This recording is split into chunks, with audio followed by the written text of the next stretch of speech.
Hello. তো হচ্ছে আজকে একটা রিপোর্ট আছে যে এসিপি অ্যাক্টিভ কুলিং স্নরডর্ফ এই ক্যাম্পেইনটা হচ্ছে যে গত ৩ দিনে যদি অ্যাডসেটে যাই, গত ৩ দিনে হচ্ছে একটা লিড আনছে মোর দেন ৩৮ ইউরোর মতো খরচ হইছে আরকি। Total spend. তো এখানে যেটা করণীয় সেটা হচ্ছে যদি অ্যাডসে যাই, তাহলে এখানে দেখতে পাচ্ছি গত ৩ দিন মানে ২২, ২৩, ২৪ এই ২৪ এর একটা রেজাল্ট এখানে দেখা যাচ্ছে যে এই লিডটা মানে এই অ্যাডটা শুধু হচ্ছে এই ৩ দিনে অ্যামাউন্ট স্পেন্ড করছে 2.29 ইউরো। কিন্তু এটা যদি ম্যাক্সিমামে দেই, ম্যাক্সিমাম থ্রেশহোল্ডে দেখা যাচ্ছে যে সে ৩টা লিড আনছে যেটা হচ্ছে ইউরো 10 করে, 10 প্লাস। তো এই বাকি ২টার সাথে যদি কম্পেয়ার করা যায় তাহলে এটা অনেক কম লিড আনছে, আবার কস্ট পার রেজাল্ট অনেক হাই। তো এই ক্ষেত্রে এই সমস্ত ইউজ কেসে যেটা করতে হবে যে এটা গত ৩ দিনে কিংবা যদি আমি এই যে ইয়েস্টারডে দেই, সো এখানে যতই কম দেখাক বাট ফাইনাল চেকের সময় ম্যাক্সিমাম থ্রেশহোল্ডে দেখতে হবে যে সে কি রেজাল্ট করছে। ম্যাক্সিমামে যেরকম এটা ধরা পড়েছে, তো এটা চেক হওয়ার পরে it should be turned of. এটা বন্ধ হওয়ার কথা ছিল, তো এটাকে অফ করে দিতে হবে। এখন যদি আমাকে ফ্রেশ আর একটা অ্যাড খুঁজে পেতে হয়, দেখতে হবে যে এমন কোনো অ্যাড আছে নাকি ম্যাক্সিমাম থ্রেশহোল্ডে চালানো হয় নাই। মোটামুটি সবগুলাই চালানো টেস্ট করা হয়েছে। তো দেখা যাক লাস্ট 14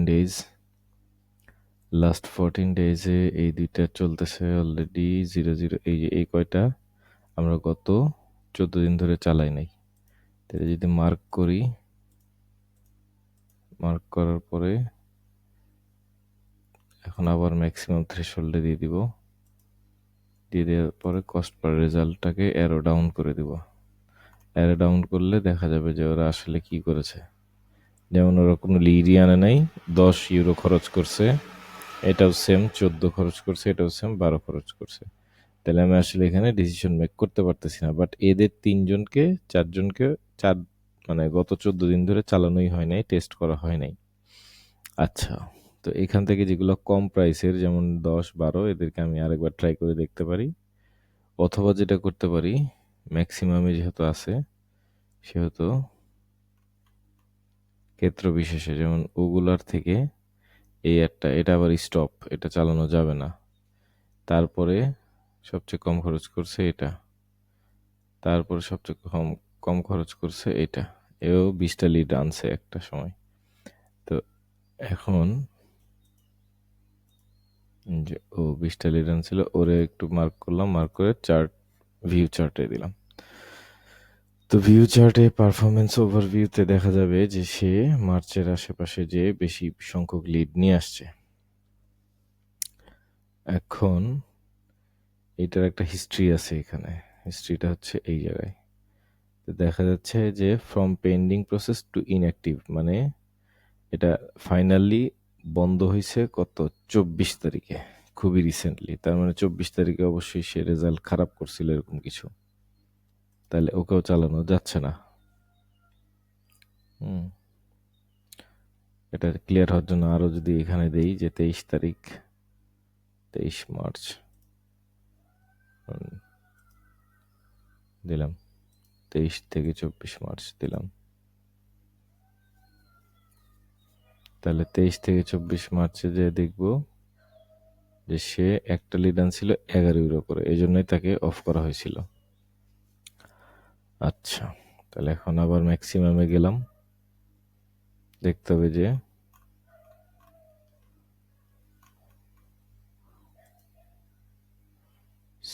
থার্ড লোয়েস্ট কিংবা এর পরে লোয়েস্ট কে আছে।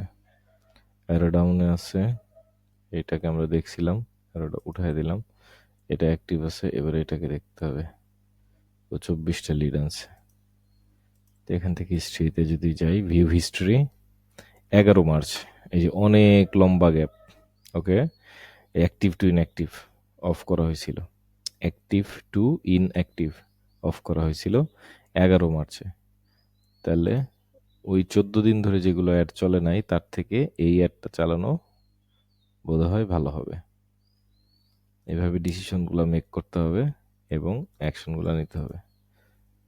সো টার্ন অফ অন করে দিলাম।